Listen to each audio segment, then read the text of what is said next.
You think it's a wishing cloud? Yeah. It's a wishing cloud to wish for your star to give you a wish. Wow, It's so pretty. you have to wish for something. Okay, I will tell it my secret. No, don't tell your secret. You have to think about your wish. Okay. That is your wishing cloud. Hey, what's up guys? Tyler here with Secure Team. So the footage that you just saw comes from the Philippines, where locals have once again spotted a mystery purple light emanating from the clouds. And so this occurred in Manila in the Philippines on April 6th at around 9:14 p.m. Now, the viewer says that they didn't know what it could be. And this is someone who lives there. They said in their video description, could it be a portal, a scientific experiment? She said it didn't look like it was coming from the ground, although it was the third sighting that we're aware of, since there were two people we knew that had seen something similar in different areas. And as it just so happens, I posted a video back in February of this year showing something very similar, although it was much more eerie. And that is the footage that you're seeing here, once again taken in the Philippines.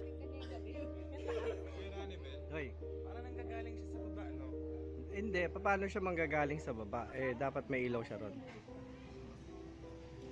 Sige. Di ba dapat pa ganon? Sige, shipin mo. Dapat yung ibang sides nun, meron na siya. So, yeah, I don't know if this is the same light. I don't know if it's the same object that's emanating the light. We don't know yet. So I'm asking any of you guys out in the Philippines, have you seen this? Do you know what it could be from? It is really eerie. And again, a lot of the emails about this I'm getting are from locals who have said that every time they see something like this, it almost looks like the light is coming from above as opposed to something just shining a light on the clouds from the ground. So that definitely makes it more interesting. So tell me what you think down below, and we'll see if we can figure out what this is.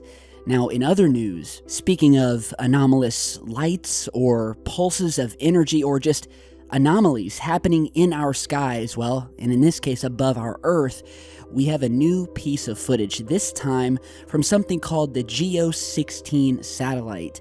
And if you don't know what that is, basically, it stands for the Geostationary Operational Environmental Satellite. It's operated by the National Oceanic and Atmospheric Administration, which boiled down basically just means it's an atmospheric weather satellite, and it provides this atmospheric and surface measurements of the Earth's western hemisphere for weather forecasting, severe storm tracking, space weather, and things of that nature. And so a user here on YouTube who goes by the name of DigiDoIt posted a video back on the 6th titled Rare Geos Footage.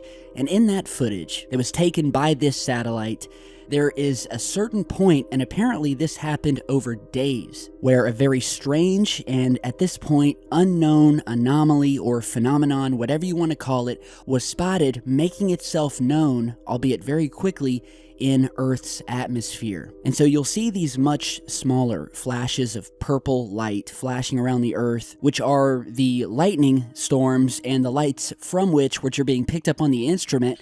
And you can notice how small they are, but in the Western Hemisphere, right over California, we see this just massive flash of light, or energy, whatever you want to call it, that completely covers California, Nevada, New Mexico, all the way to the Texas Panhandle. And so that is the question, what is this massive anomaly that appeared on this satellite instrument? And just as this massive thing was appearing, on the other side of the Earth, we see another one, albeit not as big as this, but almost right after this giant one appears, we see this much smaller one appear over here in the middle of the Atlantic Ocean.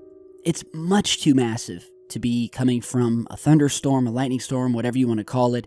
Is this something higher up above the Earth in the atmosphere or in space? And it's interesting because if you guys remember back in October of 2017, I posted a video called Mystery UFO Speeds by Weather Satellite, and it happened to be coming from this exact same satellite that we're talking about right now. And once again, in this exact same area, right near California, was caught what still remains to be an unidentified object speeding, blasting up through the atmosphere, leaving a trail behind it, with the object appearing to be coming from the ocean, or at least the California area, growing in size, almost as if it was blasting upwards towards space. Now, at the time of that video, there weren't any satellite launches or anything like that, not to mention this object was moving much faster than any rocket we have. And what you're seeing behind it, basically the imagery that you're seeing from the satellite is the atmosphere of Earth, or in other words, the water vapor.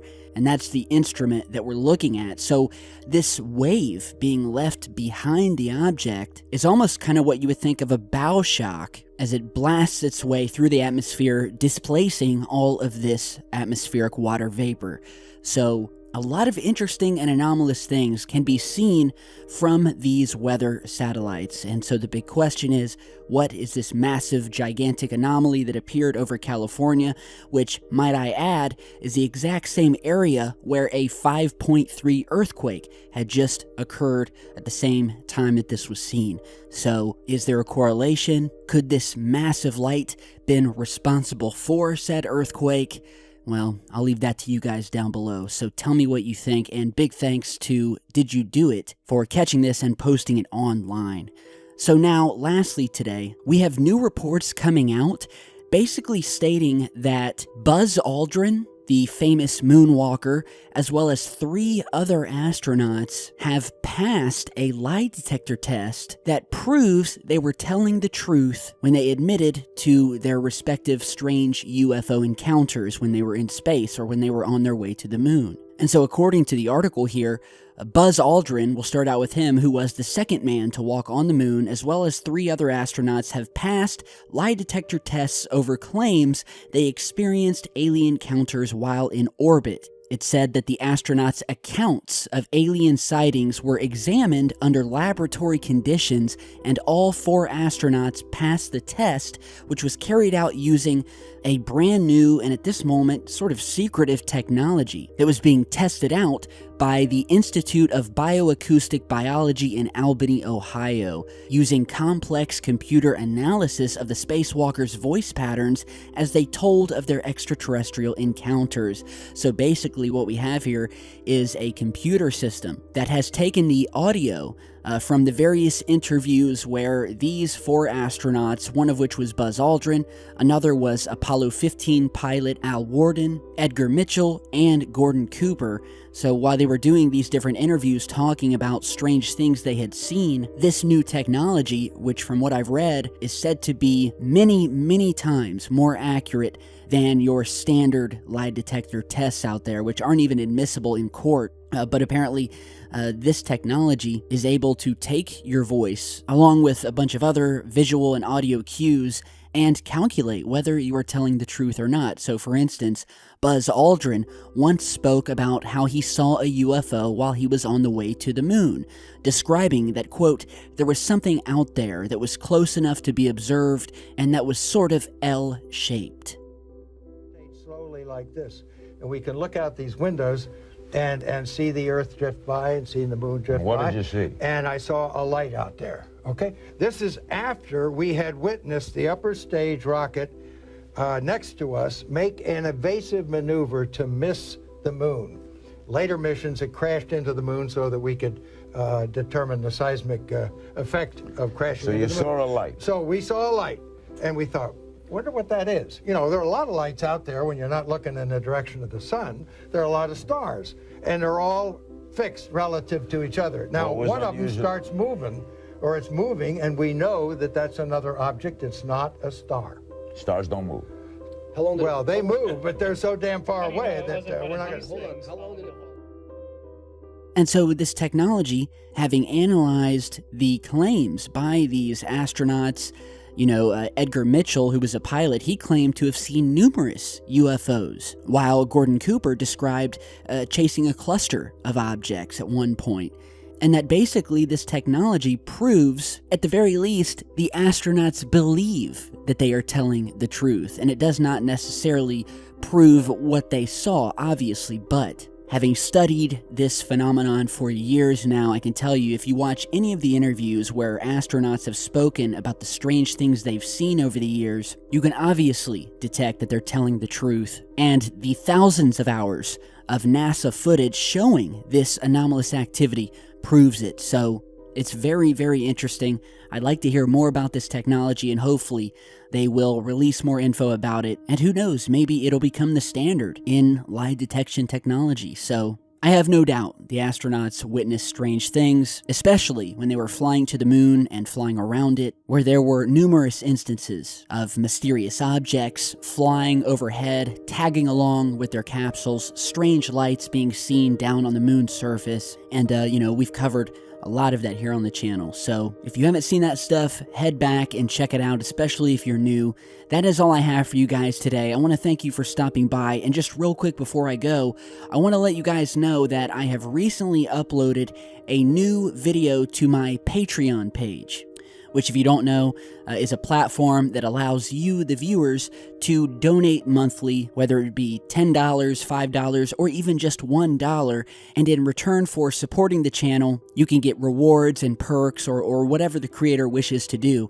And so last night, I uploaded my very first behind-the-scenes video, which can be accessed by any of my Patreons. Now, if you guys aren't supporters, that's totally fine, but just $1 single, you can get access to the page and view all of the behind-the-scenes videos that I'm posting, like the one I just did last night where I show you what it's like in a single day working and running the channel and how I post a video, what type of equipment I use.